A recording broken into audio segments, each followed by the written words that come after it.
Hi అండి. ఎంతో రుచికరమైన మామిడికాయ, కొబ్బరికాయ పచ్చడి విధానం. పచ్చిమిరకాయలు 10 పచ్చిమిరకాయలు మిక్సీలో ఆడేసుకోవాలండి. మిక్సీలో మెత్తగా ఆడేసుకున్నాక గుజ్జు తీసుకోవాలి. 2 మామిడికాయలు కూడా తీసుకోవాలండి. చక్కగా కోరుకోవాలండి. కోరితే పీసు పీసులాగా వస్తాయి కదా! కోరేసుకొని కొబ్బరి కూరేమో మన కొబ్బరి కూరతో కోరేసుకొని చక్కగానే చూసారా ఈ మూడిటిని కూడా బాగా కలుపుకోవాలి. దీంట్లో తగినంత పసుపు, సాల్టు వేసుకోవాలి. సాల్ట్ వేసుకున్నాక ఇయన్నీ కలుపుకుంటూ ఉండాలి. పసుపు రంగు కూడా వచ్చేస్తాయి. చక్కగా మామిడికాయ పులుపుకి మంచి రంగు అయితే వచ్చేస్తుంది కొబ్బరి పచ్చడి. ఇది చక్కగా కలుపుకుంటూ ఉంటూ ఇదివరకు కాలంలో సంవత్సరానికి ఒకసారి వచ్చేవండి మామిడికాయలు.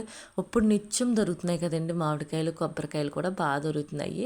కానీ ఇలాంటి పచ్చడి చాలా టేస్టీగా అయితే ఉంటుంది. పెళ్ళిళ్ళలో ఎలా చేస్తారో, ఎంత ఈజీగా చేస్తారో మీకు అంత సింపుల్గా అయితే చూపించేస్తున్నాను.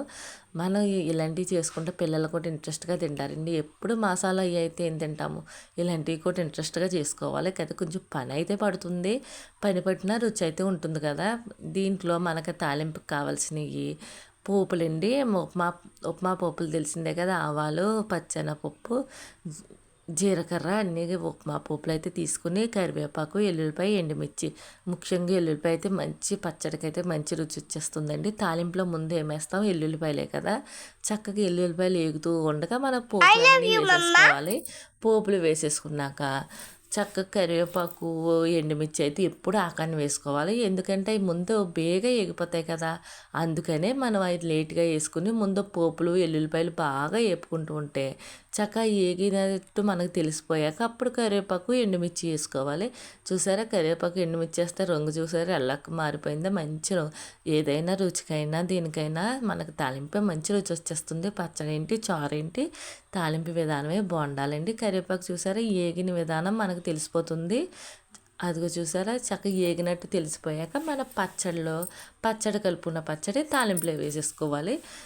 తాలింపు వేసుకుని మనం పచ్చి వేసాం కదండి 5 నిమిషాలు కొంచెం మగ్గపెట్టుకుంటే ఈ తాలింపు ఈ పచ్చి వాసన కూడా పోతాయి. నేను పచ్చిమిరకాయలు పచ్చి వేసాను, మామిడికాయ పచ్చిది వేసాను, కొబ్బరికాయ కూడా వేగించలేదు. అంతా పచ్చడి కింద ఉంటుంది, బాగుంటుంది అనమాట.